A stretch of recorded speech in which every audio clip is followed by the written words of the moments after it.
Bonjour et bienvenue au bout du monde pour vos nouvelles échappées belles.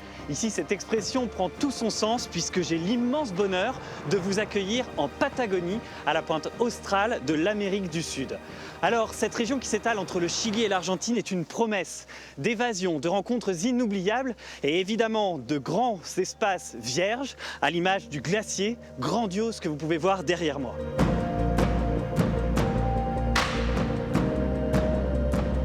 Peu d'êtres humains vivent dans cette nature préservée. Rendez-vous compte, la Patagonie est grande comme 2 fois la France, mais elle ne compte que 2 millions d'habitants. Des femmes et des hommes qui apprennent dès le plus jeune âge à vivre au milieu de conditions climatiques extrêmes et dans l'isolement, mais qui ont un immense plaisir à partager leur univers et leur culture unique. Alors, qui sont-ils? Comment font-ils pour vivre au milieu de cet environnement? Eh bien, pour le savoir, je vous propose qu'on parte voyager ensemble des plaines infinies où les gauchos veillent sur leurs troupeaux jusqu'au mythique Cap Horn. Attention, on dit que ceux qui viennent ici en repartent changés à jamais. Alors parez pour l'aventure, c'est parti!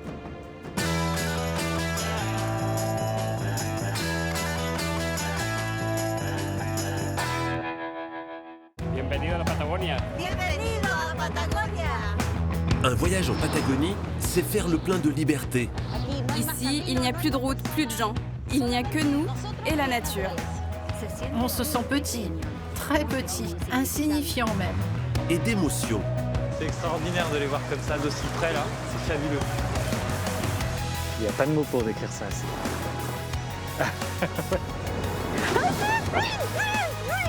Oui, je t'aime. Au plus près de la nature. Ici, tu es au niveau supérieur de la déconnexion. Tu n'entends que le son de la cascade et celui du vent. C'est préserver un lien fort avec l'histoire. Voici la tombe de l'Indien inconnu. Elle commémore la disparition des 16 000 aborigènes de Patagonie. Nous sommes sur une route mythique qu'on empruntait à l'époque dans d'autres conditions. Je pense qu'aujourd'hui encore, pour les passagers, c'est une aventure de suivre les traces des explorateurs de ce bout du monde. Et rencontrer des hommes et des femmes qui ont fait des vrais choix de vie. Je ne m'imagine pas du tout travailler dans un bureau. C'est impossible. Si je devais faire ça, je le ferais, mais à contre-cœur. Un voyage unique. J'ai essayé. J'ai voyagé dans de nombreux pays et ça a renforcé mon amour pour la région, la Patagonie. qu'Ismaël Khalifa va nous faire partager Plus vite, plus vite. au bout du monde. Eh, tu m'avais dit qu'on verrait la vraie Patagonie, on voit la vraie Patagonie là. Viva Chile! Viva Chile!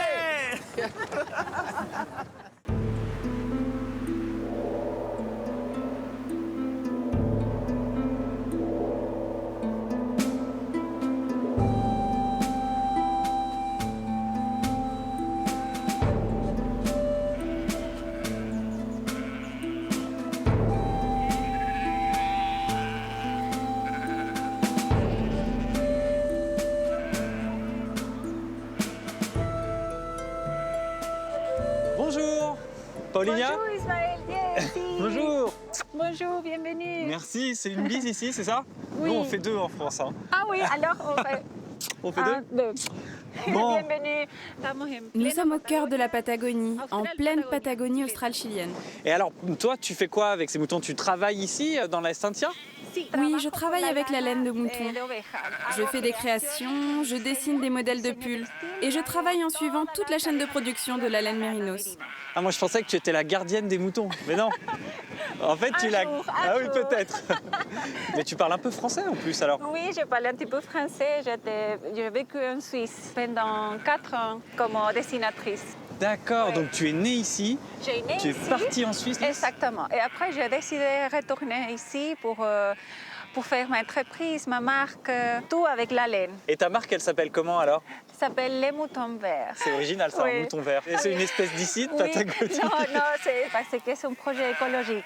Ah, Donc, tous les moutons sont libres et je n'utilise pas de chimie. Je vais te présenter Donald. C'est le berger de toute l'exploitation Peninsula. Bonjour Donald, moi c'est Ismaël. Enchanté. Ils s'occupent des moutons en association avec les chiens. Leur travail consiste à rassembler les moutons et à s'en occuper aussi. Et Donald, est-ce qu'elle est grande, l'estancia où tu travailles? Celle-ci fait approximativement 18 000 hectares. 18 000 hectares, mais c'est plus grand que Paris, ça, non? Oui, c'est très grand.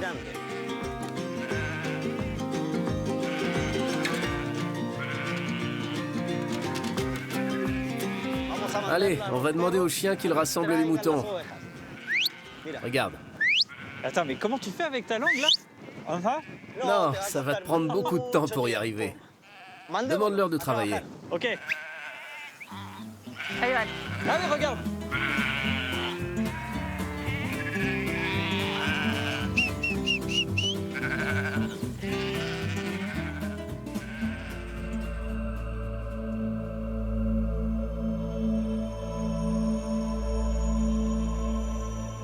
Je crois sincèrement que c'est un des plus beaux décors que j'ai vu dans ma vie. Ici, non, vraiment. Et je me demandais, tous ces arbres, ils viennent d'où? Pour être couchés comme ça, abandonnés? Ce sont des arbres millénaires. Ils étaient très nombreux ici, mais ils ont été coupés au 19e siècle par les colons. Beaucoup d'Anglais, d'Allemands les ont coupés, parce que quand ils sont venus coloniser cette terre, ils ont voulu commencer le pâturage. Donc cette forêt, elle raconte vraiment l'histoire de la Patagonie. Exactement. L'arrivée des colons. Bon, par contre, Paulina, tu te retourneras pas, mais on est suivis, je crois. Il y a les deux chiens. Les deux chiens. Petaca.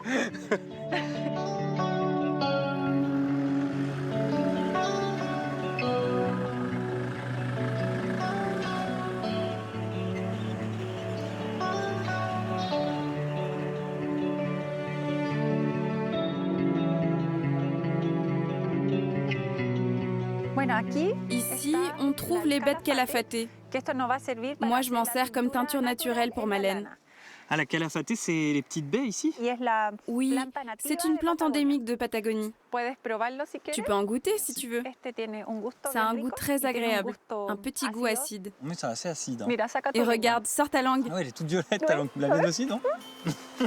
Je comprends mieux pour la teinture.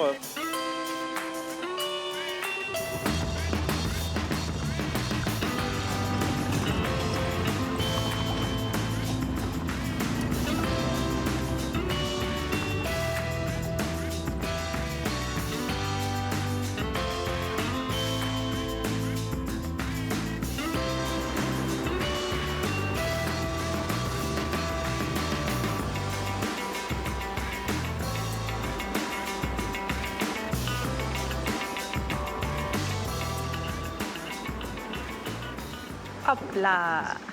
Wow. Entonces, Ça, Paulina, c'est un seul mouton? Oui, ça c'est la laine d'un seul mouton tondu. C'est la laine la plus fine qui existe au monde. Tu peux tester. Elle a une structure de pelage de 18 à 19 microns. C'est spectaculaire. Aujourd'hui, c'est un vrai luxe. Toute la laine est exportée vers les grandes enseignes de mode en Europe. Et ici, je l'ai devant moi, fraîchement tondue. Et ça, c'est un vrai privilège et un succès pour moi, car ici, personne ne travaille la laine. On y va? Oui.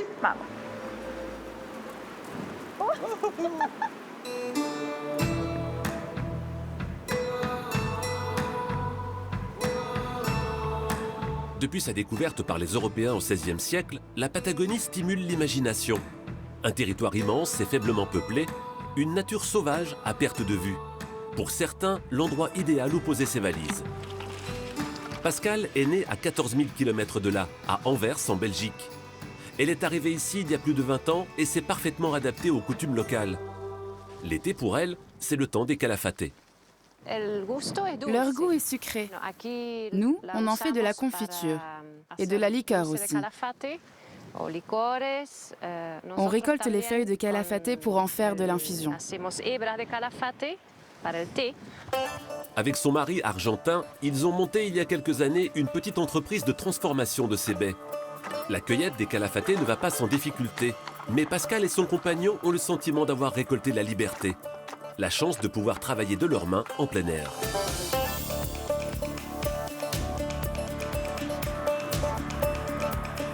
Plus de 20 ans après son arrivée, ces grands espaces continuent de captiver Pascal. Le peu de fois où je suis retournée en Belgique, par exemple, eh bien, je préfère 1000 fois les paysages d'ici. Parce que je crois qu'on habite dans un lieu unique. Les paysages sont sans fin. Ils sont énormes. Il n'y a rien, mais il y a tout. Il y a beaucoup à visiter, beaucoup à voir. On ne s'ennuie pas.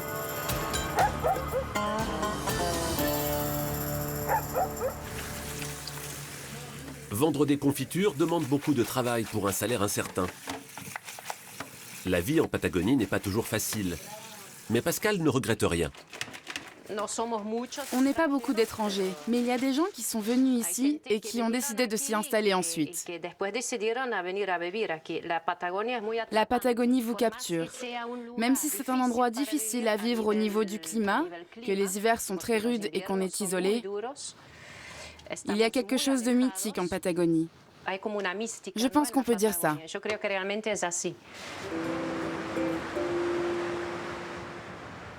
À quelques centaines de kilomètres plus au sud, la ville de Punta Arenas fut pendant longtemps la porte d'entrée des nouveaux arrivants en Patagonie. Les racines d'Ivan se trouvent aussi en Europe, mais le jeune homme n'y a jamais vécu. Ce sont ses arrière-grands-parents qui ont quitté le vieux continent au début du XXe siècle.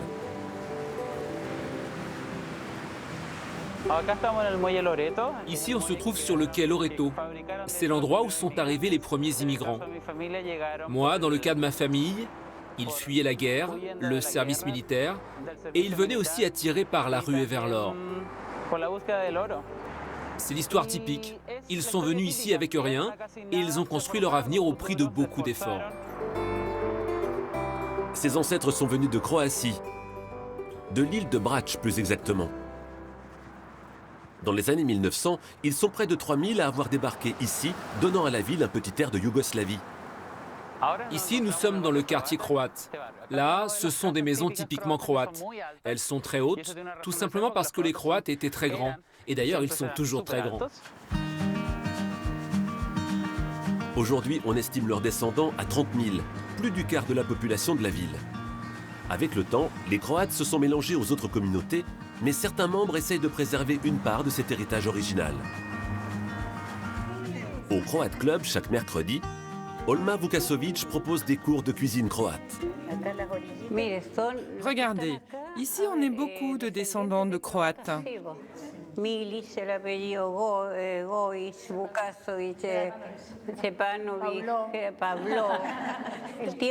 Le temps passe.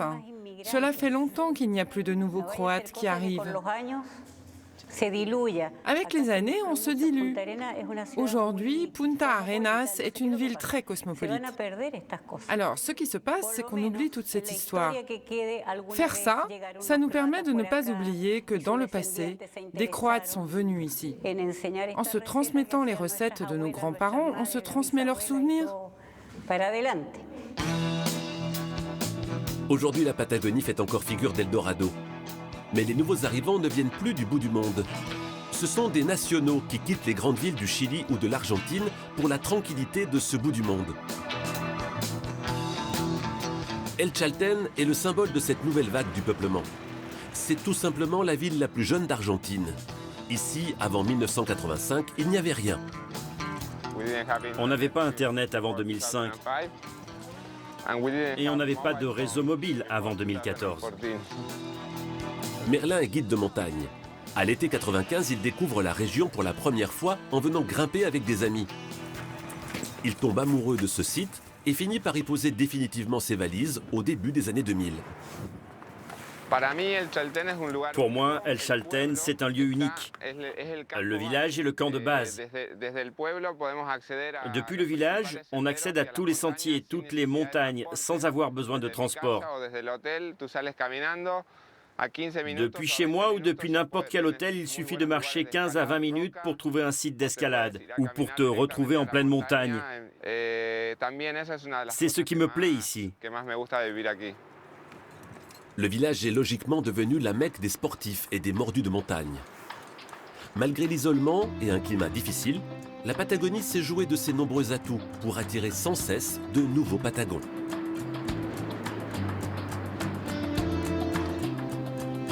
Paulina, c'est le bateau qui permet d'aller à Puerto Natales? Oui, c'est la ville où je suis née et c'est là qu'aujourd'hui je développe tous mes projets et toute ma vie. Bonjour Ulysse, comment vas-tu?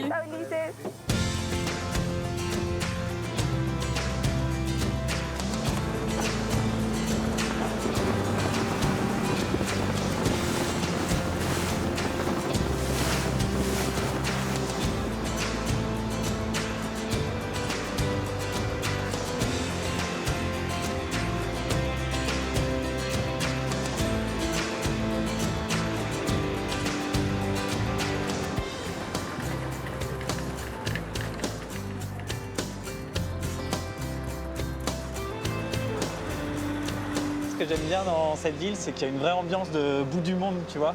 Avec les grandes montagnes qui partent au loin, on sent qu'après il n'y a plus rien, il n'y a pas grand monde qui y habite. Cette petite ville avec tous ces visiteurs de passage, on sent que voilà, il se passe quelque chose ici d'assez spécial.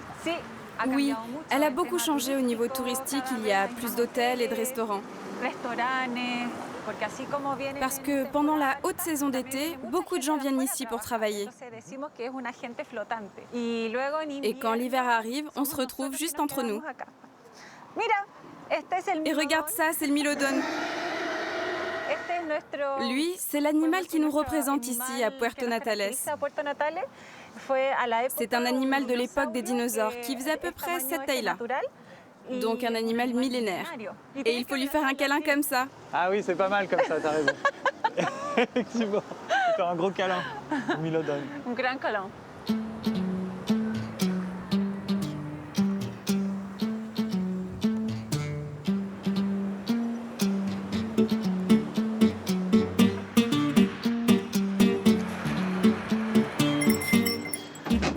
Après nous.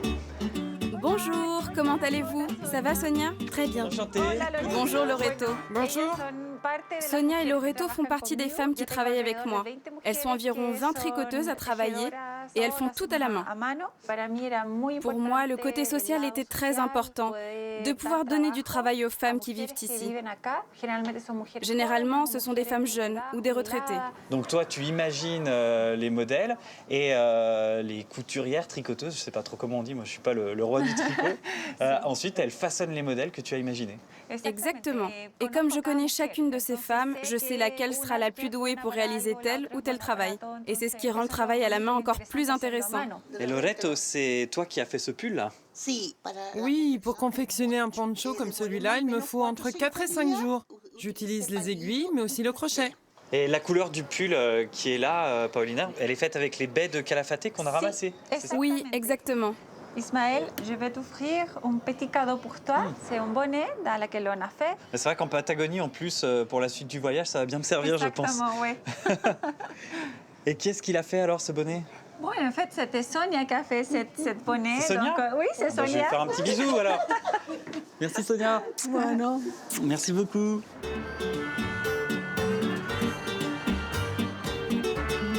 Alors, je t'invite à goûter un glacier. Ici, c'est un glacier qui s'appelle Aloen. Et pour moi, c'est le meilleur glacier du monde. On peut dire du bout du monde. Le meilleur glacier du bout du monde. Donc, je veux que tu goûtes le Calafate.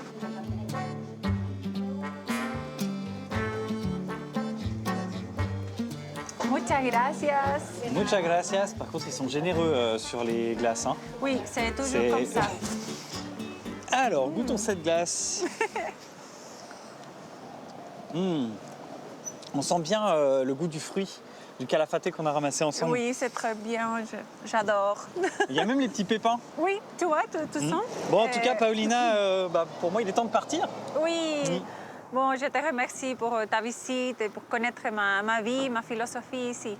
Bah écoute, c'était un grand plaisir de partager ça parce que j'adore ton projet, je trouve que tu le fais avec beaucoup de cœur et j'espère qu'il y a plein de monde qui va venir te voir parce que tu es quelqu'un de très inspirant. Merci. Donc voilà. Merci. Allez, cette fois, il faut que j'y aille. Merci. Au revoir. Au revoir. Au revoir, Paulina. Merci. Je te souhaite bonne chance et j'espère qu'on se reverra un jour alors. D'accord. Merci. Au revoir. Au revoir. Ciao, ciao.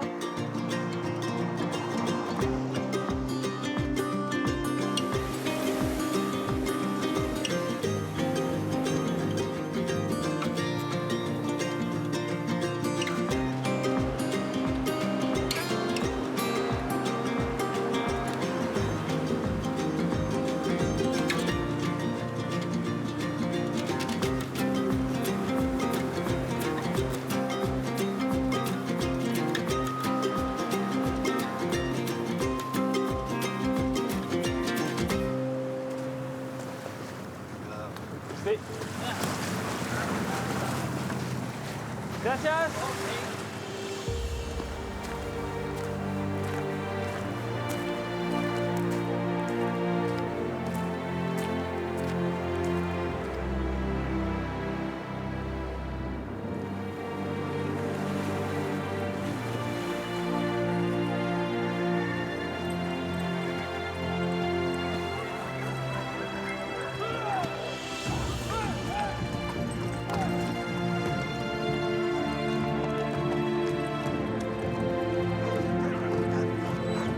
¿Te la entrada parece?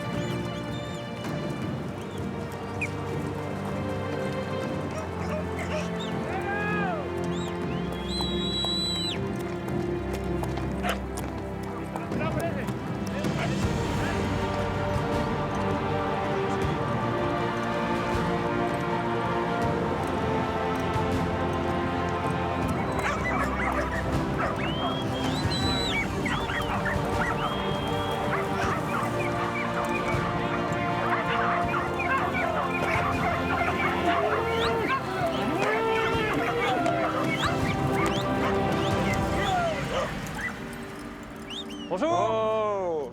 Bonjour. Buenos días. Bonjour, comment ça va? Bienvenido. Ismaël. Rodrigo. Rodrigo. Sí. Enchanté, Rodrigo. Enchanté. Mon frère Sébastien. Ah, d'accord, c'est ton frère. Bonjour, comment ça va? Enchanté, Ismaël. Salut, Sébastien. Sébastien, enchanté, Sébastien. Et vous êtes cow-boy alors, les garçons? Oui, nous sommes un peu les cow-boys des États-Unis, sauf qu'ici on nous appelle les gauchos. Je suis ravi de vous rencontrer parce qu'on m'a dit que je ne pouvais pas venir en Patagonie sans rencontrer les gauchos, que c'était les hommes de Patagonie. Et la propriété qui est là, c'est à vous. Vous vivez ici tout au long de l'année? Bien sûr, c'est chez nous. C'est une estancia de 13 000 hectares. Ici, nous faisons de l'élevage de vaches. Viens, on va te montrer tout ça. Je suis, moi.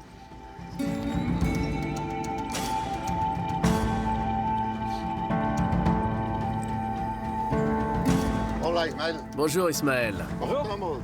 Ravi de faire ta connaissance. Sois le bienvenu. Merci. Je suis le père de Sébastien et Rodrigo. Je t'en prie. C'est du vin. C'est une coutume de Patagonie. Il faut que tu boives un coup. Santé. Très bien. Aujourd'hui, on marque les veaux à l'ancienne, comme le faisaient nos ancêtres.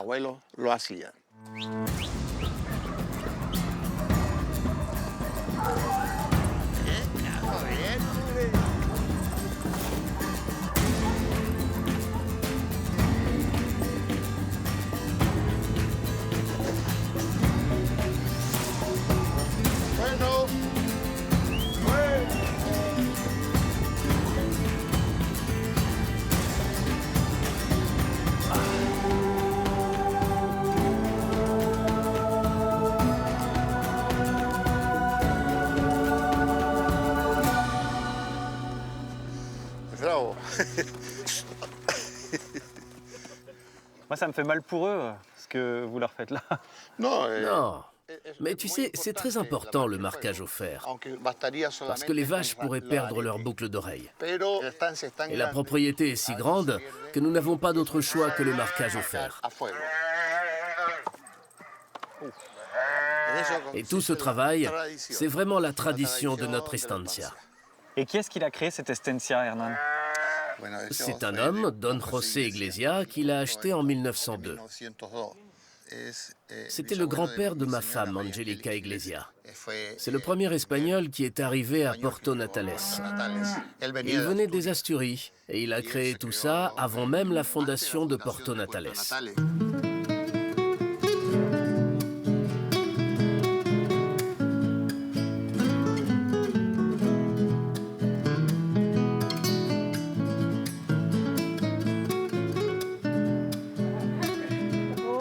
Buenos días. Bonjour, comment ça va? Ça va bien? Ça va bien? On fait la bise? Bien, bienvenido. Bienvenue. Merci. Angélica. Angélica, Ismaël. Si. Bon, bah, merci beaucoup de m'accueillir chez toi, en tout cas, Angélica. Est-ce que tu veux poser tes affaires dans la chambre? Accompagne-moi. Viens avec Allez. moi. Si. On y va, je t'accompagne. oui. Comme ça, bras-dessus, bras-dessous. Ah, si, si. Ya, aquí. Voilà, c'est cette chambre. Aquí. Ah oui, le feu. Et si tu as besoin de quoi que ce soit, je suis à ta disposition. Merci Angelica.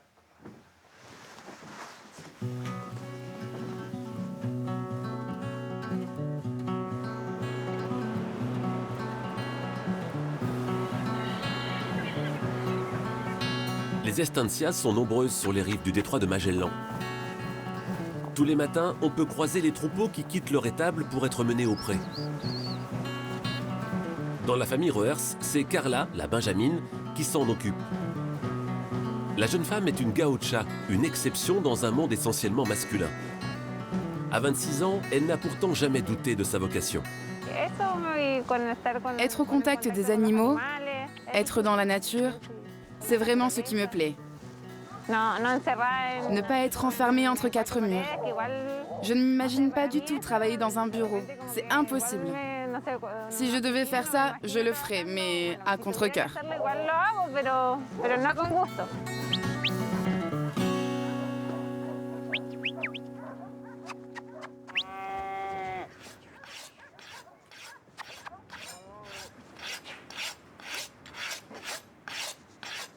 Dans l'atelier, tous les 2 mois, elle change les fers des chevaux. Elle est aidée de son beau-frère. Mieux vaut être 2 pour ce travail difficile. Ça dépend du cheval. S'il bouge beaucoup, ça devient plus compliqué. De toute façon, c'est fatigant, c'est très physique. Carla a suivi des études de technique agricole à l'université. Mais c'est ici, dans la ferme familiale, qu'elle a appris les bases du métier de gaucho. Avant, avec ma sœur, on jouait plutôt à la maison. Et puis, à l'âge de 13 ans, on est venu ici avec mon père et il nous a tout appris. Il nous a appris à seller un cheval, à les attraper, à les faire venir. En fait, c'était comme un jeu. On était derrière lui et il nous apprenait.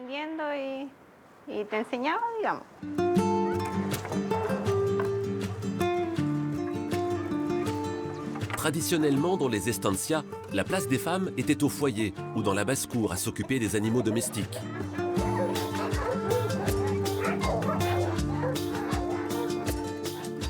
Aujourd'hui, les choses ont un peu changé.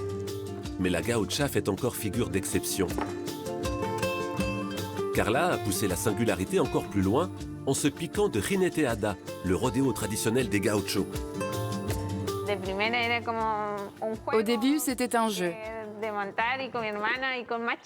Avec ma sœur et des enfants du même âge, on se réunissait et on montait les chevaux pour les dresser. On essayait chaque cheval et évidemment, on sautait et parfois l'un d'entre nous tombait. On se servait du corral comme d'une arène. C'est pas quelque chose qui me stresse. Les autres me disent « Comment tu fais pour laisser tes filles faire ça ?» Mais la vérité, c'est qu'il ne leur est jamais rien arrivé. Ce samedi, justement, une foule familiale prend position autour de l'arène d'Agua Fresca.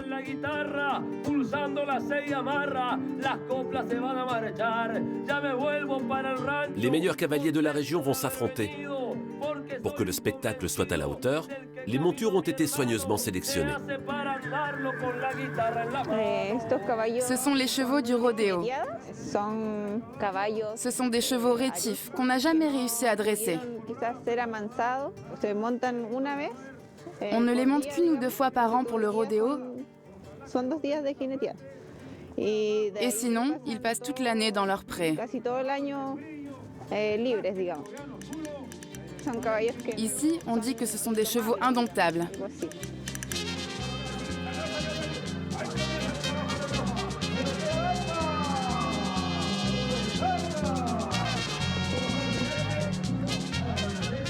Le but pour les cavaliers, c'est de rester 12 secondes sur leur monture sans oublier d'être le plus élégant possible, car ils sont notés par un jury. Il a bien monté, c'était propre. Le cheval lui a donné beaucoup de travail. Par conséquent, il a gagné pas mal de points. Sur une quarantaine de participants, Carla est la seule femme en compétition. L'heure de son passage approche. En enfilant les bottes traditionnelles, elle évacue les derniers doutes. J'ai envie d'y aller. On est un peu stressé au début. Mais une fois que je suis dessus, ça va. Dans le public, son passage est particulièrement attendu et encouragé.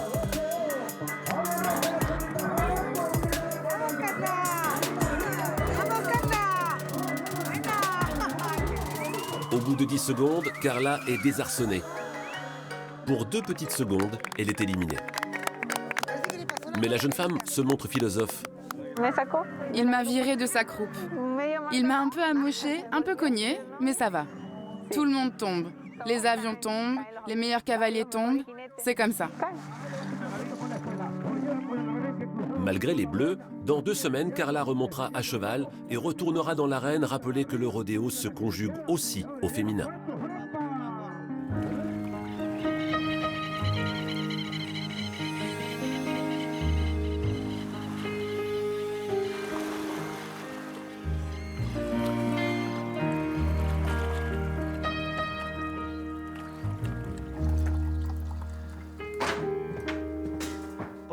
Oh, bonjour. Un café? Un café? Ah oui, un petit café. Ça sent bon. C'est le café à l'ancienne, comme chez mes grands-parents. S'il te plaît, assieds-toi. Ouais. Je peux me mettre là.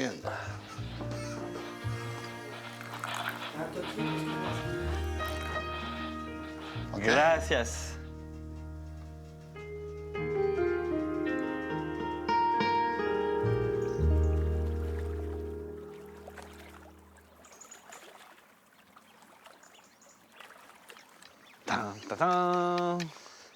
Et voilà nos armes.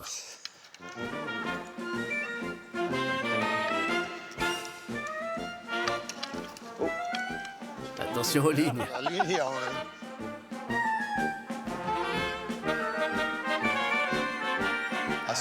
On va essayer ici. Donc ici, tu ouvres, tu tiens là et tu lances. D'accord. 1, 2, 3. Ouais. C'est pas mal. Et tu serres. Comme ça. Et maintenant, on y va. Depuis peu, il y a de moins en moins de poissons. Je ne sais pas ce qui se passe. Mais il a fait très chaud en Patagonie ces derniers mois. Et tu penses que c'est à cause du réchauffement climatique? Le problème du réchauffement climatique se ressent beaucoup plus ici que partout ailleurs dans le monde. Par exemple, cette partie de la plage là-bas n'a jamais été autant recouverte par la marée. Parce que le dégel des glaciers est beaucoup trop fort maintenant. Et nous, on fait notre maximum, comme utiliser des énergies renouvelables et qui n'affectent pas trop notre atmosphère.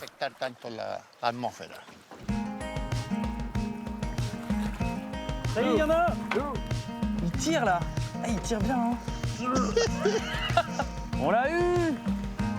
C'est un robador. Ah bah c'est une journée qui commence bien, hein.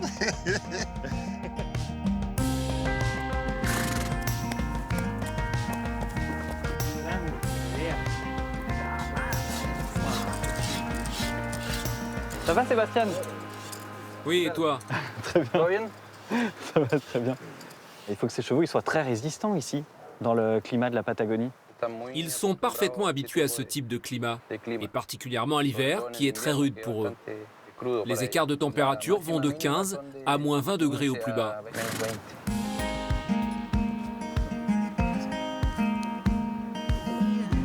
Salut! C'est votre petite fille. Elle est magnifique avec son petit foulard là. Incroyable.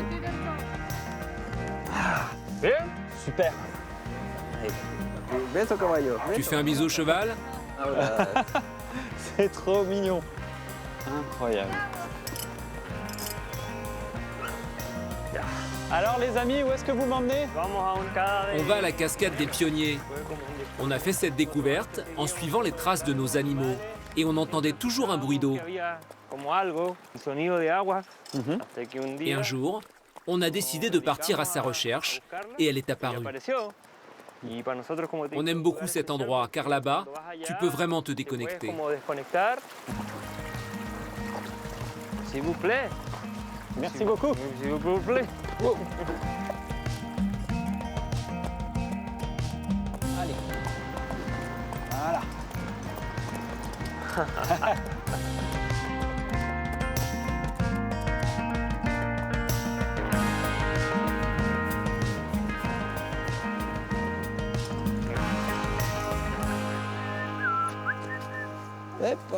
C'est difficile. Eso. Ah, on commence à bien l'entendre, la cascade. Hein.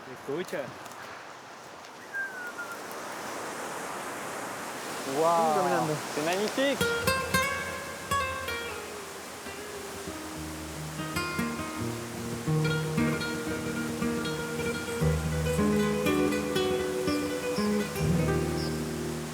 Rodrigo, tout à l'heure sur le cheval, tu m'as dit, moi je viens ici pour déconnecter, mais de quoi on doit déconnecter quand on vit au milieu de la Patagonie, sans téléphone portable, il n'y a pas de réseau? Ici, tu es au niveau supérieur de la déconnexion. Tu n'entends que le son de la cascade et du vent, alors qu'en bas, à l'Estancia, il y a trop de distractions. Les aboiements des chiens, il y a les bruits des chevaux qui se déplacent. Alors quand tu viens ici, tu peux vraiment te sentir seul et te reconnecter avec toi-même.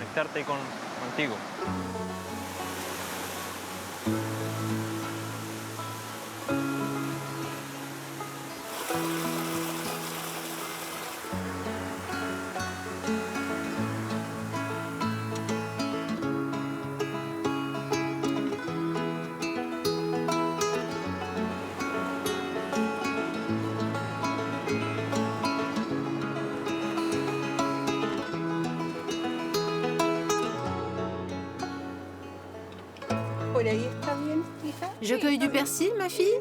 Oui. Et de la coriandre? Oui, aussi un peu de coriandre. Ça va, Angélica? Bonjour, tu viens nous aider à cueillir? Ah bah oui, je veux bien vous donner un coup de main. Ok. Alors, je coupe cette feuille-là? Celle-là? Sans le basilic. Le basilic du jardin. Le froid de la Patagonie intensifie les saveurs et les odeurs.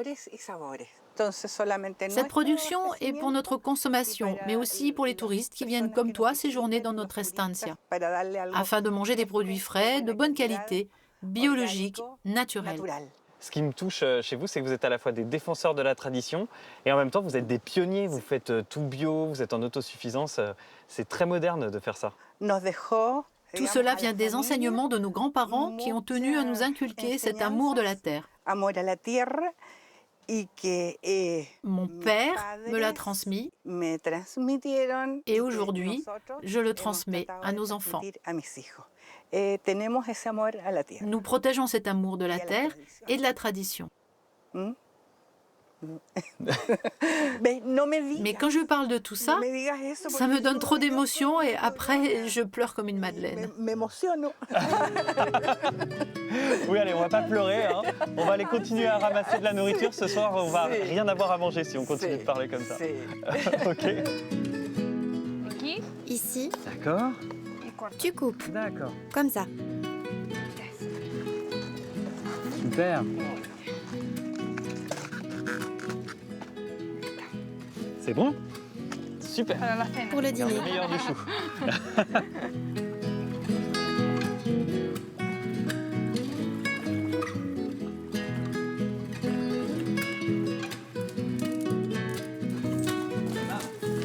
Yes. Très bon. Très bien. C'est étonnant, j'avais jamais vu un mouton cuire de cette manière-là. Je pense que c'est la seule partie du monde où l'on prépare l'agneau de cette façon. Et les gens qui viennent ici veulent goûter le cordero al palo, l'agneau à la broche. Et ça, c'est la meilleure partie, les côtelettes. Merci.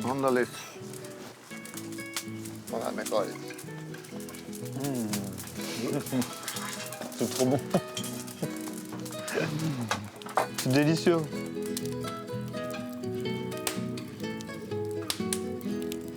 Bon bah, je voulais tous vous remercier pour votre accueil parce que c'était absolument extraordinaire. Vous m'en avez mis plein les yeux pendant 2 jours. Et puis voilà, vous êtes des gens humbles, pudiques, mais vous êtes vraiment extrêmement généreux et je pense que je vous oublierai jamais. Voilà, alors merci beaucoup. Gracias.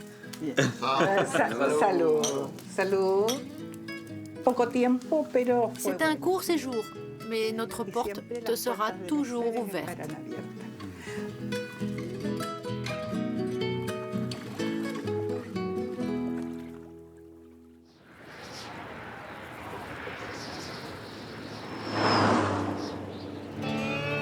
Si les États-Unis ont la route 66, l'Argentine a la route 40. C'est le plus grand axe de communication du pays. Un ruban d'asphalte qui s'étale sur plus de 5000 km du nord au sud. C'est l'axe incontournable pour traverser la Patagonie. Ces paysages hors normes attirent des voyageurs du monde entier.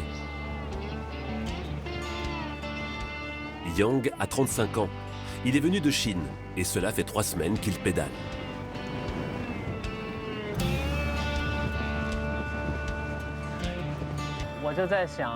Pour moi, chaque jour qui passe est loin d'être facile. C'est même très difficile. Mais chacune de ces journées est passionnante. C'est un sentiment vraiment incroyable d'être sur la route et c'est beaucoup plus cool que de travailler dans un bureau.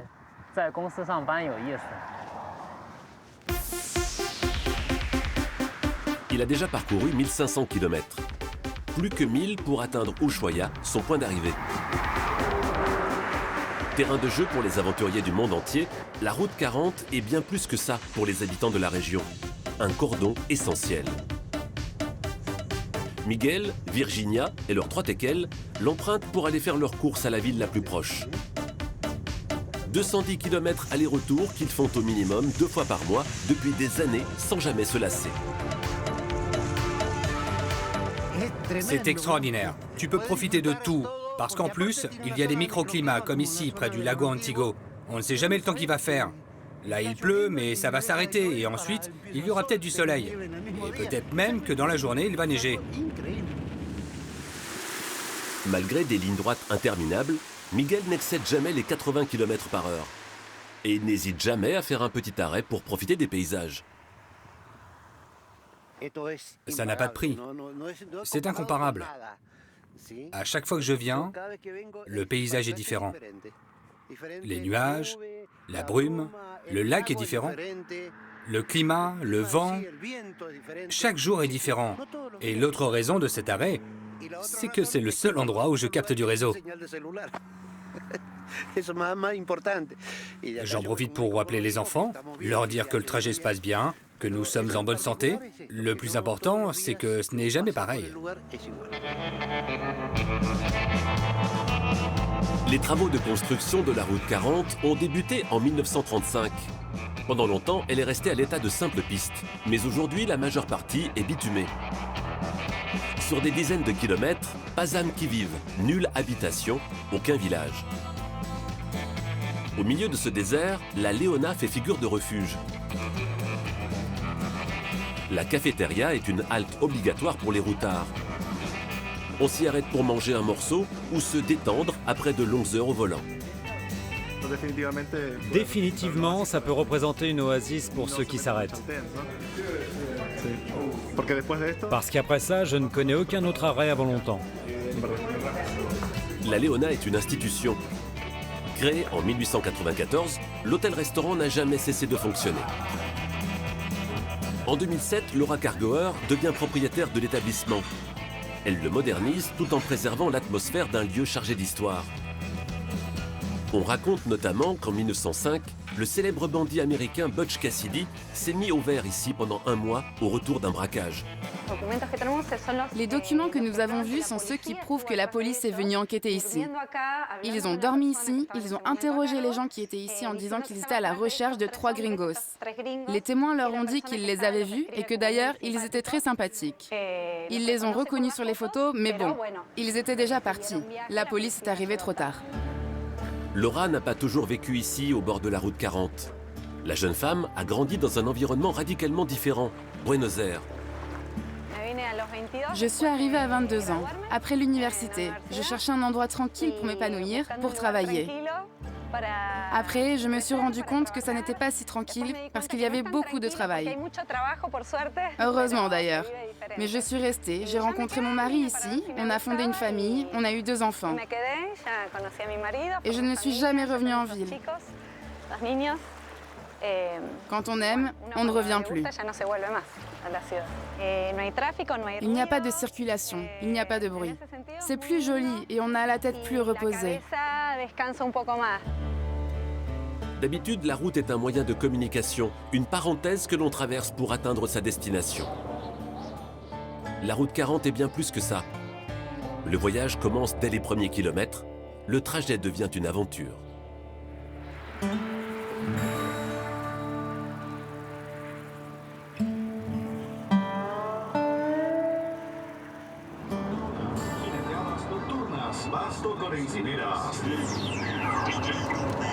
In the mix.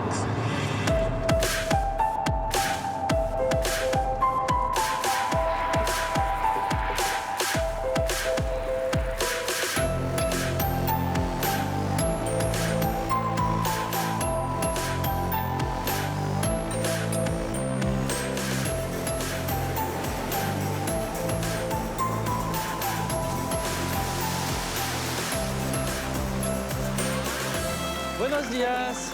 Buenos días. Claudia. Claudia. Ismaël. Claudia. Et pourquoi tu m'as donné rendez-vous ici spécialement? Nous nous trouvons à la fin du continent américain ou au début du continent américain. Tu peux visiter d'autres villes plus australes comme Ushuaia ou Port Williams, mais elles sont sur des îles. Ici, il n'y a plus de route, plus de gens. Il n'y a que nous et la nature. Ok. Bon bah allons-y alors. Allez, on va s'équiper.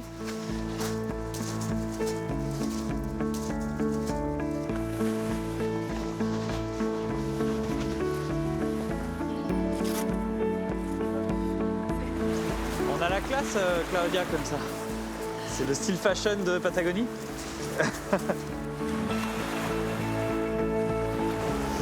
Oh.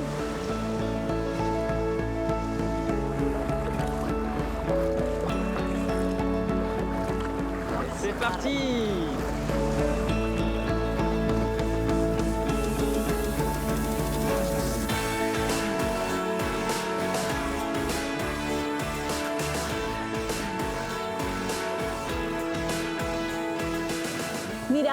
Regarde, sur ta droite, il y a une forêt qui reste toujours verte. Et le mont Tarn, où Charles Darwin, le naturaliste et explorateur, a mené des recherches.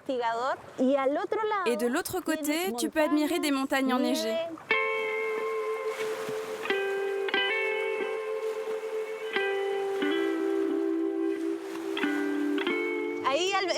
Et en face de toi, il y a le phare San Isidro qui a été construit en 1904. Aujourd'hui, il est totalement autonome grâce à des panneaux solaires. Et comme il n'y a pas de route, c'était très difficile pour la famille du gardien de vivre ici. C'est le gardien des marins qui navigue dans ces eaux alors. Donc il veille sur nous.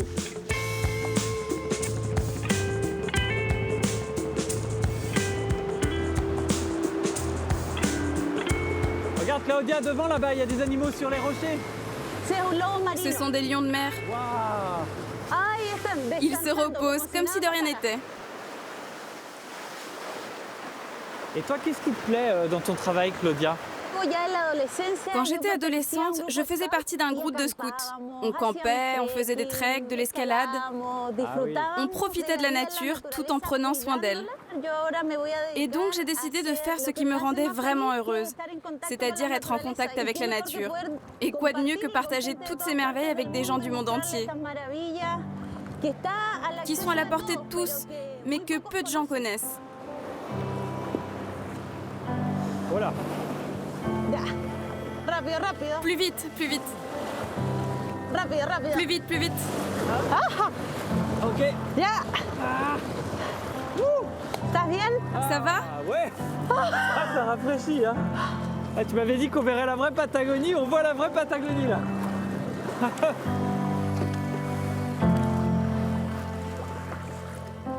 Regarde une baleine. Elle est à 15 mètres. Génial! Et c'est quoi comme baleine, Claudia? Ce sont des baleines à bosse. Il y a un parc marin protégé, c'est le parc Francisco Coloane, qui compte environ 200 baleines à bosse.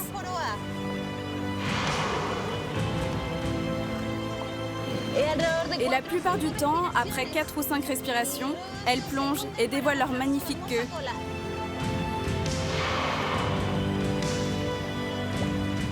Chaque queue est comme une empreinte digitale. Aucune ne ressemble à une autre. Et ça peut faire quelle taille une baleine comme ça? Jusqu'à 15 mètres. C'est dans ces moments-là que la nature nous fait sentir tout petits face à tant de beauté.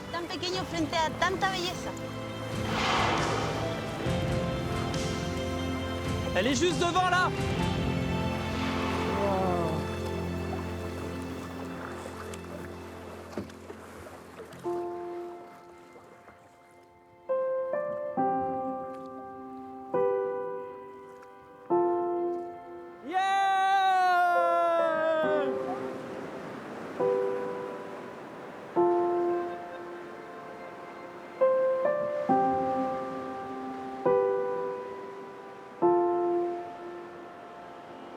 C'était des moments très forts, hein? C'était génial. Oui, un grand jour. Et je me demandais si toi, Claudia, tu pourrais vivre ailleurs qu'ici. J'ai essayé. J'ai voyagé dans de nombreux pays et ça a renforcé mon amour pour la région, la Patagonie. Regarde comme c'est beau. Il y a tout ici, tu n'as besoin de rien d'autre. Je vais te montrer. Regarde. C'est le jour de mon mariage. Ah oui, t'es en robe de mariée sur le kayak. La robe, elle traîne dans l'eau, hein, donc heureusement que ça sert qu'une journée parce que je pense qu'elle peut plus servir là. Bon, bah, merci beaucoup. Hein. C'est vraiment ton univers et tu me l'as fait découvrir avec beaucoup de générosité. Voilà, merci beaucoup. J'espère que tu garderas en toi un peu de cette terre et de ces gens. Merci. Merci de ta visite.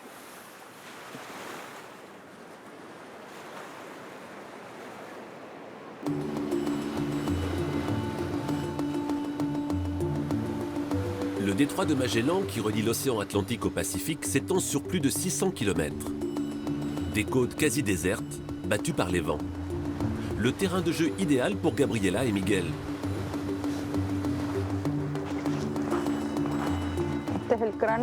C'est un crâne de cachalot, un mâle adulte. C'est simple à reconnaître car les femelles sont beaucoup plus petites. On dirait la partie frontale du crâne. On va chercher par là. Une découverte qui ne surprend pas les deux jeunes gens.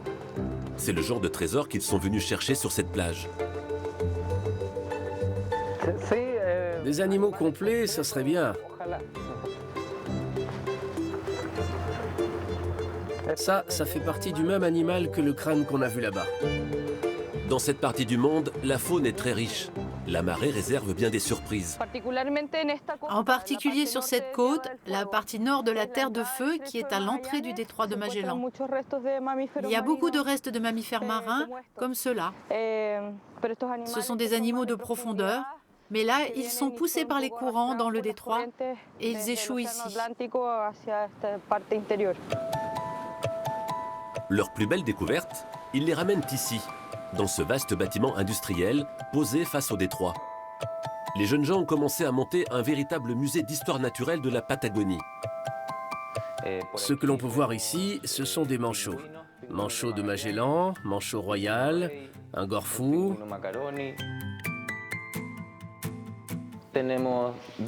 Ici, on a différents crânes, surtout des crânes de cétacés ou des cétacés à dents. Ils font tous partie de la famille des delphinidés, des dauphins. Là, on a un faux orque, un dauphin de Risso, un autre faux orque plus petit, deux globicéphales communs. Et là, ce sont des dauphins que l'on voit ici, à la sortie du détroit, et qui sont assez communs. 5 ans après les débuts du projet, leur collection se monte à plus de 300 pièces. Des squelettes patiemment assemblés, os après os, comme ce lion de mer auquel Miguel met la dernière main. J'ai une formation d'artiste. Je suis peintre et je crois qu'il y a un point commun entre le fait de travailler sur ces collections et celui de peindre une toile. Seuls les matériaux changent. À mesure que la collection prenait de l'ampleur, des nouveaux venus ont rejoint l'aventure. Aymara est diplômée en art plastique. Elle travaille en ce moment à reconstituer un squelette de baleine bleue.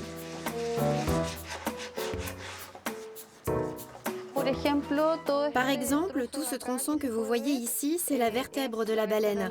Et toute cette partie est reconstituée à partir d'os de chevaux, de vaches, de moutons aussi. Par exemple, cette grande partie-là, c'est une omoplate de vache.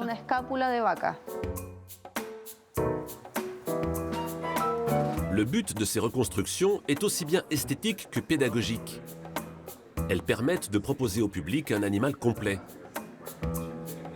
Ça ne respecte pas une anatomie parfaite, mais ça permet quand même de simuler la forme. Les plus belles pièces sont présentées dans la salle d'exposition du musée. Le talent des jeunes gens saute aux yeux. Les oiseaux, dont ils ont préservé les ailes grâce à une technique innovante, semblent sur le point de s'envoler. Mais leur plus grande fierté, c'est d'avoir réussi à créer un musée d'histoire naturelle éthique.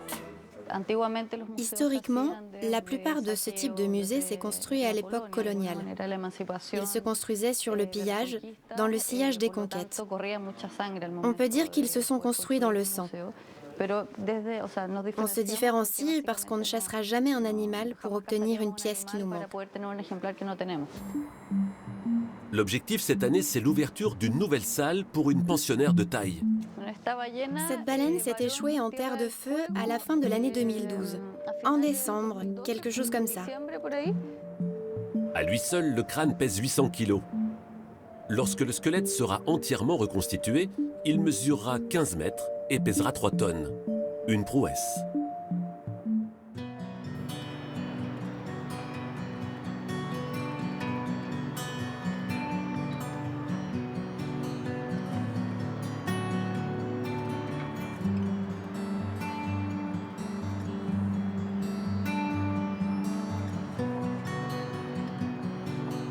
Victor! Ismaël! Hola, señor. Ça va? Très bien. Et toi? Eh ben, ça va très bien, je suis ravi de te retrouver, ça fait longtemps que j'attends ça.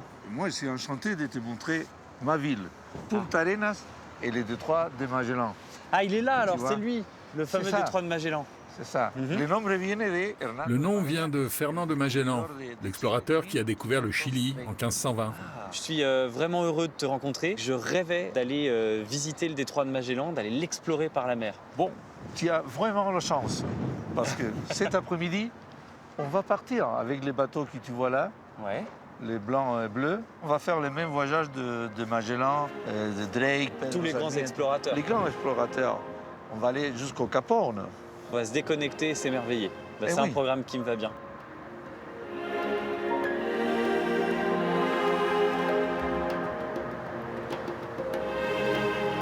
Voilà, et pour commencer la visite à la ville, je t'amène au endroit là où on arrive tous à la fin, le cimetière.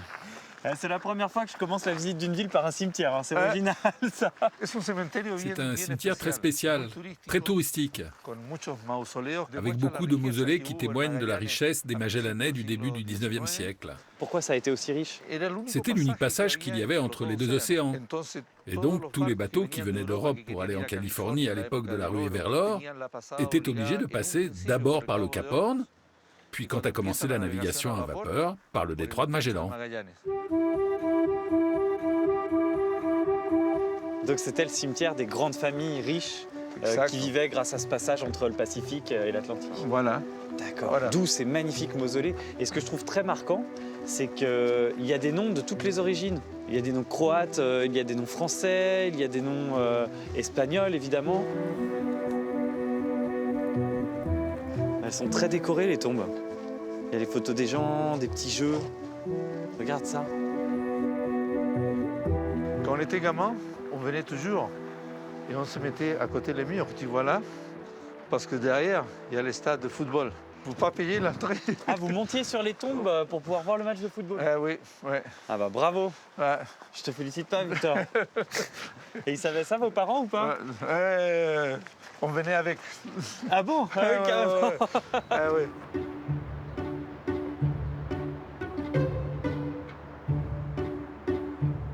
Et on va par là et à gauche. C'est un labyrinthe. Facile de se perdre. Ah oui, c'est clair.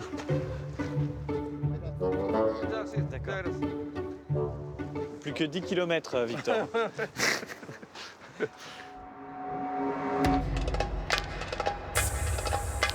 Voici la tombe de l'Indien inconnu. Avec le temps, c'est devenu une véritable légende qui commémore les 16 000 aborigènes de Patagonie, victimes de la colonisation. C'était une époque où il n'y avait pas de loi en Patagonie, c'était le Far West. Petit à petit, les gens ont commencé à lui faire des offrandes. Toutes ces plaques le remercient pour tous les souhaits qui ont été exaucés. Gracias, indiecito. Gracias, merci, petit Indien. Mais elle est troublante, cette histoire, parce que... Enfin, on vient demander des grâces à ce petit Indien dont la population a disparu de par la colonisation. Oui, c'est vrai, c'est un paradoxe. Pendant la colonisation, il y a eu de grandes erreurs et de grandes horreurs.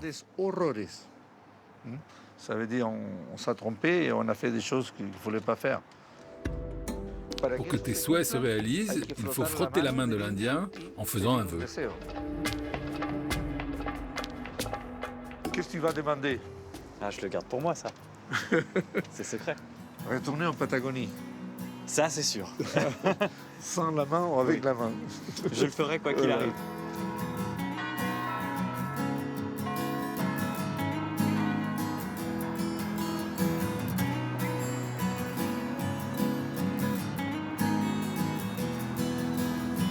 Avec le soleil, on arrive à la Plaza de Armas. C'est qui en a en haut? Ah, c'est Magellan. Ouais, que je regarde les voilà. deux, trois. Le découvreur de la Patagonie et du Chili. Voilà, tout au même temps. Et là, viens voir. Ça, c'est très intéressant. C'est l'Indien Patagon. Patagon, ça veut dire pied grand. Le mot Patagonie vient donc de la grandeur des pieds de ces Indiens, c'est ça? Voilà, pata, ça veut dire pied en espagnol. Et pourquoi? Parce qu'ils avaient des pieds particulièrement grands, les indigènes d'ici? Non, pas particulièrement, mais les Espagnols étaient très petits à cette époque. 1,50 m, pas plus. Et ils sont tombés sur des aborigènes qui mesuraient 1,80 m, 1,90 m. Et c'est comme ça qu'est née la terre des Patagoniens, la Patagonie.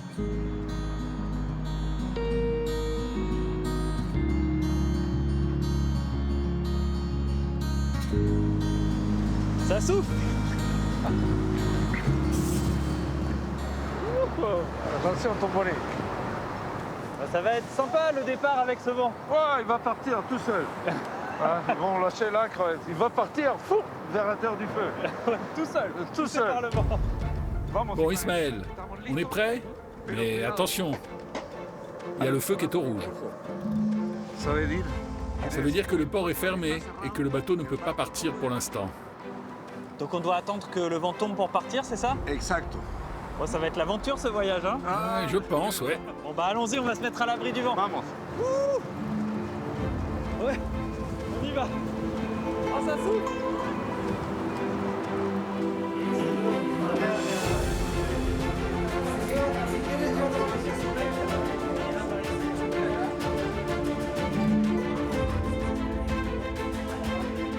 Merci beaucoup. Bon, à tout à l'heure. À tout à l'heure.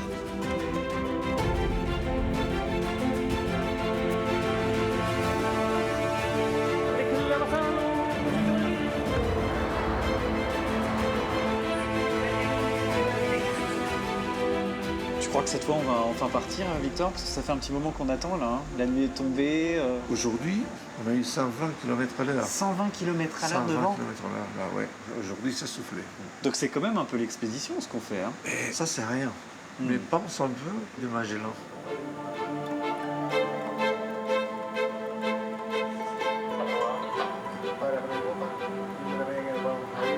Eh ben ça y est, Victor, on est parti. Et l'aventure commence, la vraie aventure. Cap sur la vraie aventure. Voilà.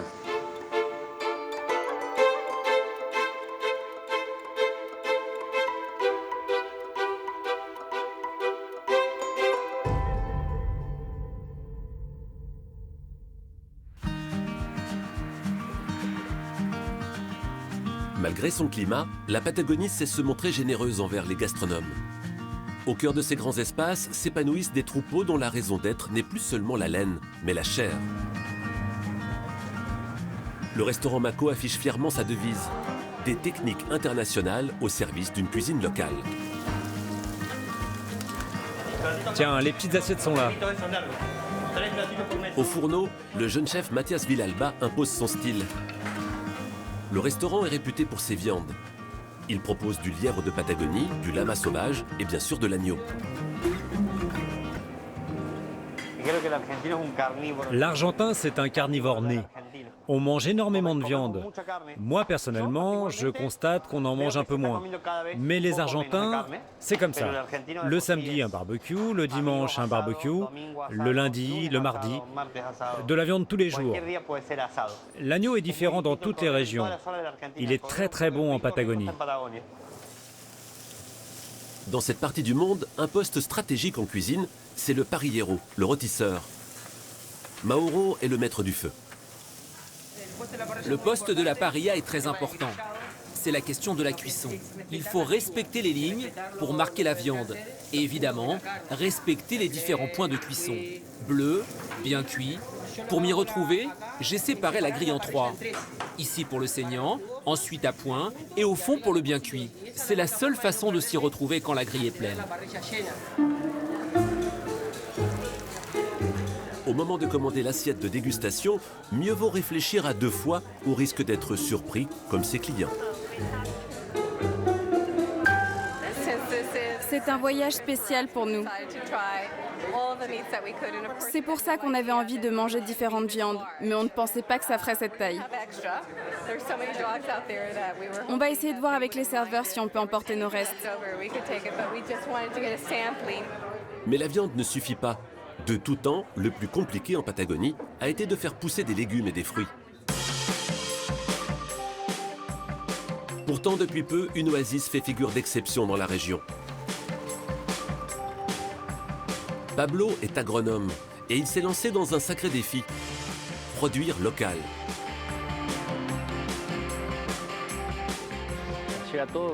En général, tous les légumes viennent de Mendoza ou de la province de Buenos Aires. Ils nous parviennent après des jours et des jours de transport, 4, 5 ou même une semaine parfois. Par exemple, les tomates, ils les cueillent vertes pour qu'elles supportent le voyage. Elles mûrissent pendant le voyage. Pareil pour les légumes en feuilles comme les laitues ou la roquette. Pendant tout le voyage, ils sont obligés de les réfrigérer. Pour faire pousser ses fruits et légumes ici, il a dû se battre contre les éléments. En fait, on a choisi ce lieu pour s'installer parce qu'on a un super rideau de peupliers qu'on utilise comme un coupe-vent. Le vent ici, c'est un facteur fondamental. C'est pénalisant d'avoir un vent qui souffle à 100-120 km/h. Ça rend la production difficile.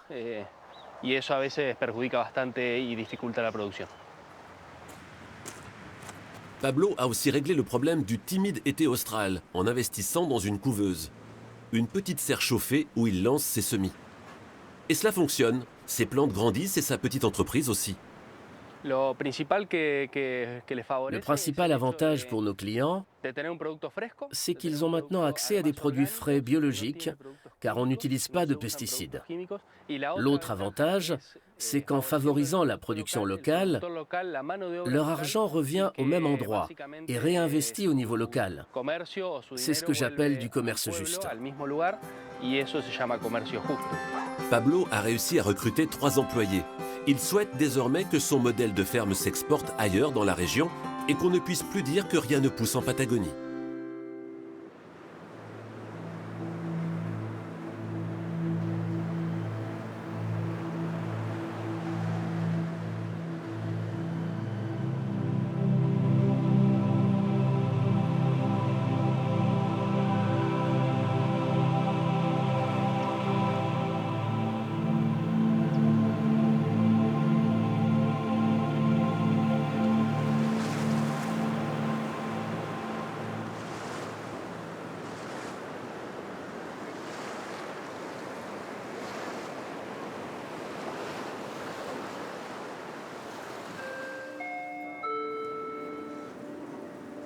Votre attention, s'il vous plaît. Embarquement immédiat pour les îlots Tucker pour aller observer les manchots de Magellan. La température extérieure est actuellement de 9 degrés Celsius. Bonjour. Bonjour madame. Merci. On part avec le groupe des Français? Affirmatif. Wouhou! Et c'est parti!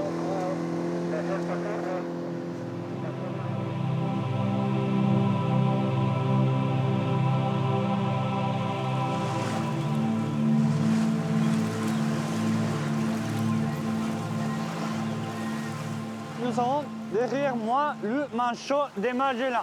C'est important de dire que la langue française, c'est la seule langue qui va faire la différence entre le manchot et le pingouin. Donc nous avons ici des manchots. Le pingouin, c'est un oiseau qui en fait vol et qui vit à l'hémisphère nord du monde, et à l'hémisphère sud, nous avons les manchots. Le manchot vient ici parce que c'est l'époque de reproduction. Pendant l'été, nous sommes maintenant à l'été. Comme on peut le voir. C'est l'été maintenant. Oui, c'est l'été. Vous voyez que c'est l'été, oui? Oui.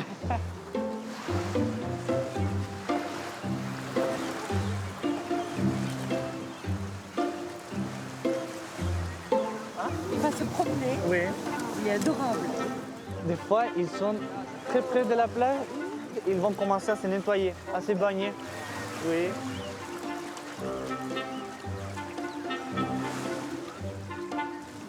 On a envie d'aller les prendre dans nos bras et leur faire des petits câlins. Par contre, ça sent pas très bon. Hein. Non. On les sent avant de les voir, les manchots, quand même. Il mange du poisson. Ah, c'est extraordinaire de les voir comme ça, d'aussi près, là. C'est fabuleux. C'est seulement pour la saison de reproduction qu'ils vont être sur Terre. D'accord. La plupart du temps, ils vivent dans la mer, ils dorment dans la mer, ils pêchent dans la mer. Lui, il est tranquille, il est tout seul, alors que tous les autres sont ensemble. Pourquoi il est tout seul? Comme dans la vie naturelle, tous les manchots ne sont pas toujours en couple. Il faudrait qu'il y ait des sites de rencontre, alors, oui. En Patagonie. Et donc, pour exemple, il y a un mythe que le manchot va rester avec la même femelle ou le même mâle toute la vie. Et ça, c'est faux. En fait, ils vont rester en couple seulement si la reproduction est réussie. Ah. Donc, si, par exemple, les poussins meurent, les deux, la femelle va chercher un autre mâle pour se reproduire. D'accord, mais si ça marche, ils essayeront de se remettre ensemble l'année d'après. D'accord. Au revoir, manchot. Adieu, les petits manchots.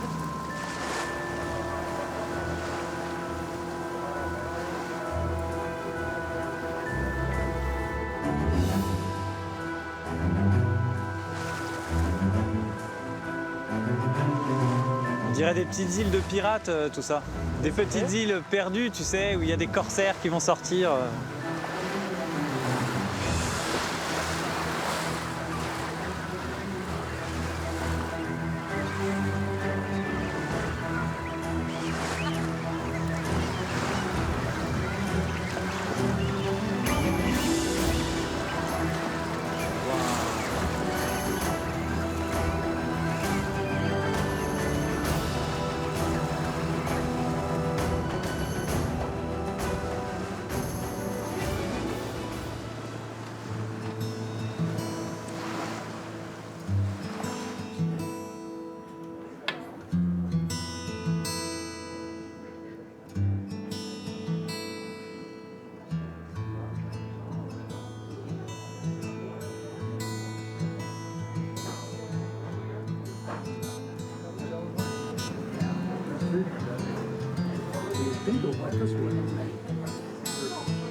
Bonjour capitaine, ça va?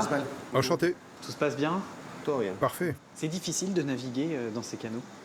C'est une navigation côtière permanente. Il y a peu de trafic, mais nous sommes entourés d'îles avec des bas-fonds. Et donc, quand il y a beaucoup de vent, les conditions de navigation sont bien sûr compliquées. Il faut être très vigilant.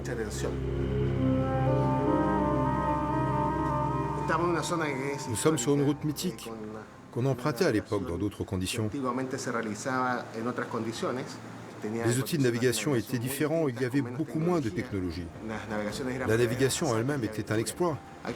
Et je pense qu'aujourd'hui encore, pour les passagers, c'est une aventure de suivre les traces des explorateurs de ce bout du monde.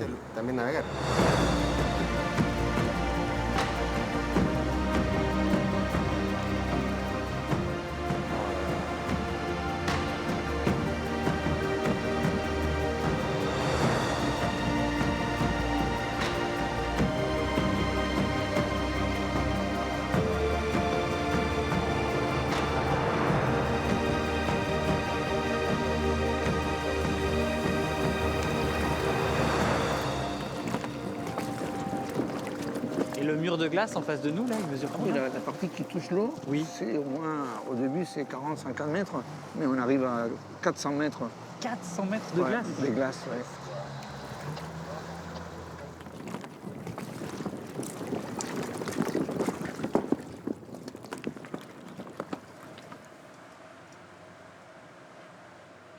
Moi, je suis subjugué quand même, parce que voir cette langue de glace qui se termine dans l'océan avec la forêt tout autour...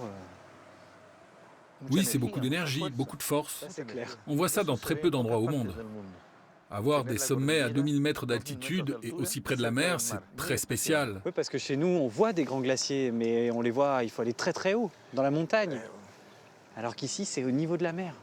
Et regarde là ces lignes horizontales. C'est l'âge de la glace. Chaque ligne, c'est une année. Mais alors la glace qu'on voit là, elle a quel âge? La neige va s'accumuler puis se comprimer pour se transformer en glace. Ce processus prend de 40 à 50 ans.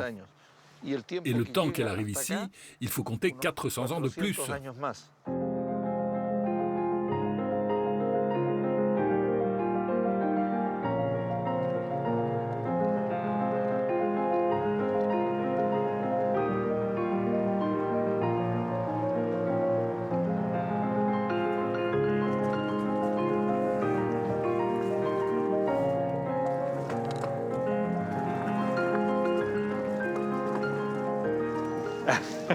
Qu'est-ce que tu penses, Ismaël? Il n'y a pas de mots pour décrire ça. Il n'y a pas de mots, hein, ça c'est vrai. C'est là qu'on le sent. Oui. Franchement, c'est un des plus beaux paysages que j'ai vu de ma vie. Oui. C'est fou, ça te prend complètement au trip. Depuis 20 ans, je continue à sentir pareil que la première fois. T'as les mêmes émotions, quoi. Oui. La Patagonie est un écrin pour les glaciers. Après l'Antarctique et le Groenland, c'est la 3e plus grande calotte glaciaire au monde. Parmi tous ces géants, il en est un qui suscite des réactions hors normes. Cela fait 3 semaines que Patricia n'a pas rendu visite à celui qu'elle surnomme son amant. En arrivant sur le site, elle presse le pas. Oui, j'ai hâte d'arriver.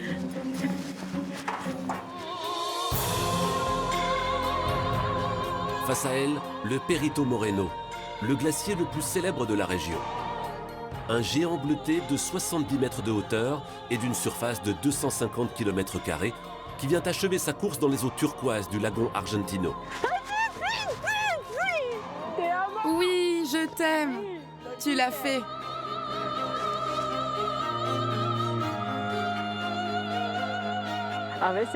Parfois, j'attends 2 ou 3 heures parce que ça vient. On a l'impression que ça va tomber et ça ne tombe pas. Parfois, il attend, il fait une pause et après, il craque. Patricia a découvert le glacier à l'âge de 9 ans, avec ses parents. Et depuis, elle lui voue un véritable culte. Ça fait 13 ans que je suis revenue vivre dans la région et je viens tout le temps ici. Tout le monde me connaît pour ça. Quand j'ai fêté mes 50 ans, j'ai fait un selfie avec lui depuis une passerelle. Tous mes amis savent que quand j'écris sur Facebook que je vais voir mon amour, c'est que je viens ici. Voir l'amoureux que j'ai depuis mes 9 ans. L'amant fidèle est particulièrement convoité. À contre-cœur, Patricia est obligée de le partager avec des centaines de milliers de visiteurs venus du monde entier pour l'admirer. Tous veulent assister au spectacle du vélage, cette fragmentation du front glaciaire qui produit des icebergs dans un fracas impressionnant.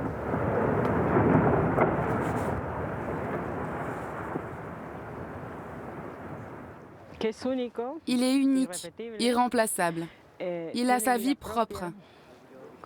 Il bouge tout le temps, il a son propre son, il change. Il n'est jamais pareil. Ici, tu retrouves la paix totale, quand il y a un peu moins de monde, bien sûr. Quand tu viens ici, on dit que ça te vide le cerveau. C'est comme 2 heures chez le psy, mais c'est gratuit.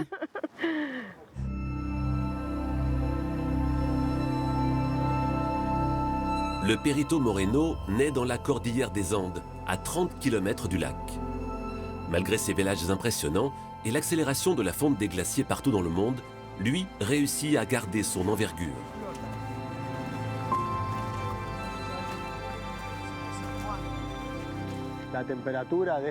Prenez en compte que la température ici n'a rien à voir avec celle du champ de glace où commence le glacier. Au champ de glace, 1300 mètres plus haut, il fait 13 degrés de moins. Le Perito Moreno, comme il a une surface d'accumulation glaciaire plus grande que les autres glaciers, il réussit à maintenir l'équilibre dans ce cycle de haute température. Il a 70% de gains et 30% de pertes. Tout ce qu'il perd d'épaisseur ici, et quand il vèle dans le lac, il le récupère par de la glace qui avance de l'arrière avec plus d'épaisseur. C'est ça qui maintient l'équilibre, c'est ça qui le rend spécial. Le glacier se renouvelle sans cesse. La glace que l'on peut admirer sur le front du glacier a mis des centaines d'années à parvenir jusqu'ici. Admirer ces sculptures, c'est prendre conscience de la force de la nature. Sur le glacier, les promeneurs s'approchent au plus près du relief bleuté. Quand la glace est compacte, très compacte, sans air, les faisceaux de lumière qui sont composés de 7 couleurs, toute cette gamme peut traverser le cristal, à l'exception des couleurs les plus faibles qui s'appellent des couleurs d'onde courte. C'est la gamme du bleu. Elle reste captive de la glace, et notre cerveau se dit que la glace est bleue, céleste ou turquoise. On se sent petit, très petit, insignifiant même. Cet endroit te montre le pouvoir de la nature, à quel point elle est magnifique. Elle a modelé des espaces et elle nous a laissé des paysages incroyables. Pour ceux qui souhaitent découvrir le glacier sans pour autant lui marcher dessus, il y a la possibilité d'embarquer sur le Victoria Argentina. C'est la face sud et dans quelques minutes, le bateau va s'arrêter devant le glacier. En pleine saison touristique, Ramon, le capitaine, enchaîne les excursions. Allô le port, ici le Victoria. Nous avons embarqué avec 149 passagers. Ces croisières sont particulièrement prisées, car au ras de l'eau, le glacier prend une toute autre dimension. Une véritable muraille de glace se dresse au-dessus des visiteurs.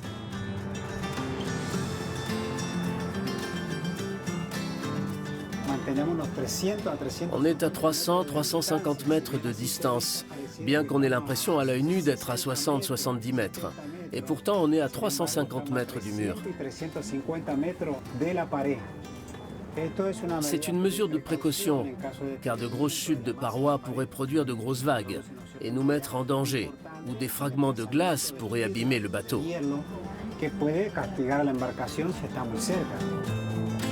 En 40 ans de navigation, Ramon n'a jamais eu à déplorer d'incident majeur. Aujourd'hui, la principale source d'inquiétude sur le lac, c'est de savoir combien de temps encore le glacier continuera de résister au réchauffement de notre planète.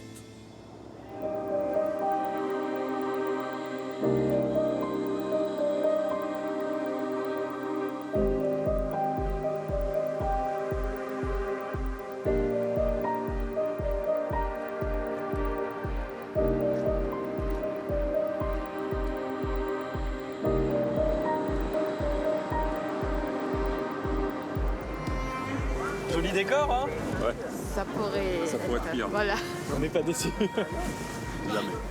Surtout quand on a attendu 50 et quelques années pour venir. Ça fait 50 et quelques années que vous voulez venir ici? J'en rêve. Quand j'étais gamin, j'ai lu Jules Verne. Et puis, depuis, j'en ai envie. La Patagonie. Et puis, le Cap Horn. Pour moi, le Cap Horn, c'est le but du voyage. J'attendais beaucoup et je ne suis pas déçu. C'est juste magnifique. Tout est là. Il y a quoi des jolis coins sur notre planète. Ah oui. Merci.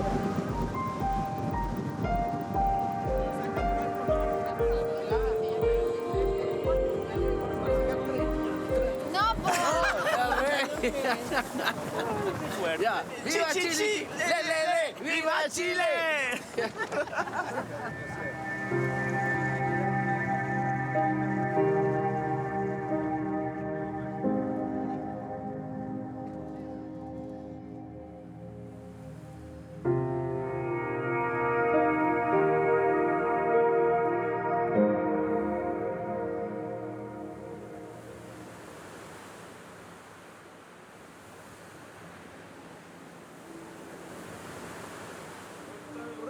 Ven a mis brazos que me altera tu manera de bogar. Suelta el remo y ven a mis brazos que me altera tu manera de bogar. Bonjour. Ça va. Très bien. Ça y est, Victor, on est au Cap Horn. Ben voilà. Débarquement autorisé. Voilà. Génial, parce qu'on ne sait jamais vraiment si on va pouvoir y aller. C'est calme, mais ça bouge quand même un peu plus que d'habitude. Ah, oui. Ouais, la mer, elle n'est jamais plate ici. Là, on commence à faire les 160 marches. Allez, c'est parti.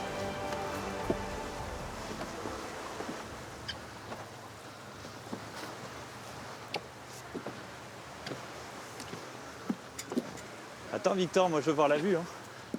Toi, tu connais, mais moi. Profitez un peu. Ah oui. Alors, nous sommes sur l'île Horn.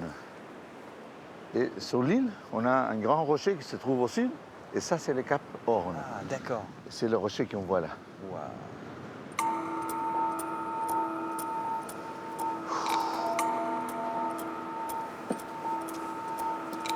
La Capilla Stella Maris. La chapelle Étoile de la mer. Cette chapelle a été construite par les marins. C'est une chapelle écuménique. Il y a des représentations de saints noirs, blancs et de toutes origines.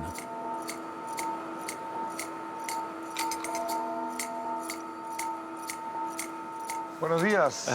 Muy buenos días. ¿Qué tal? Bonjour, je vous attendais. Ismaël. Bienvenue au Cap Horn. Alors, c'est vous qui gardez le phare ici? Mon rôle ici, c'est d'abord de protéger les vies en mer. J'identifie tous les bateaux qui passent par ici. Je leur donne les informations dont ils ont besoin concernant le trafic et la météo. Vous voulez me suivre? Merci beaucoup. Hein. Ah, voilà. La meilleure vue de l'île. C'est sûr. Et toi, Andrés, alors tu vis ici toute l'année? Oui, je vis ici avec mon épouse et mes 3 enfants. Martine, de 8 ans, Amanda, 5 ans, Isidora, 2 ans. Ah oui, d'accord. Ah, t'es pas tout seul? Moi, je pensais que t'étais tout seul dans le phare. Non, on est en famille. Mais comment ça se passe pour l'école, alors? Nous faisons la classe, mon épouse et moi. Bon. On y est. Eh oui, on est au bout du monde, ça y est. Là où l'Amérique commence. Voilà, selon comment on se place. Et voilà. Bon, en tout cas, merci beaucoup. Oh, c'était un plaisir. C'était super, et puis tu m'as fait découvrir un autre monde sur la planète Terre, quoi.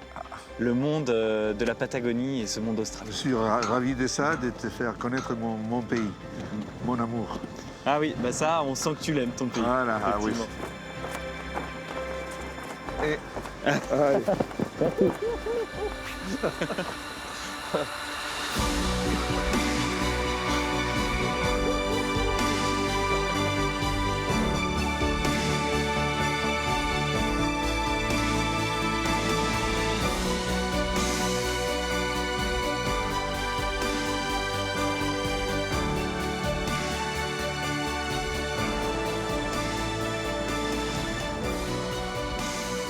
C'est ici, au cœur d'un de ces grands espaces emblématiques de Patagonie, que se terminent mes échappées belles dans cette région extraordinaire. Alors pour tout vous dire, je viens de vivre l'un des voyages les plus beaux de ma vie. Il y a peu d'endroits sur Terre où je me suis déjà senti à la fois seul au monde et en même temps extrêmement bien entouré. Seul au monde comme dans ces grands paysages où j'ai vécu une rencontre avec la nature rare, authentique et profonde. Et dans cette immensité peu peuplée, chaque instant de partage prend une dimension absolument exceptionnelle.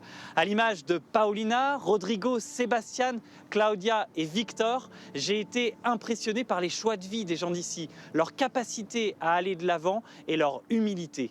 Mais surtout, j'ai été touché par la lumière qui se dégage de leur regard lorsqu'ils parlent de leur attachement à cette région lointaine. Et c'est cette expérience de vie, cette expérience humaine qui vous est promise si un jour vous venez ici. Vous pouvez revivre mon voyage en Patagonie sur le replay de France Télévisions. Quant à moi, je vous donne rendez-vous sur les réseaux sociaux et très vite pour de nouvelles aventures au bout du monde ou juste à côté de chez vous. À bientôt!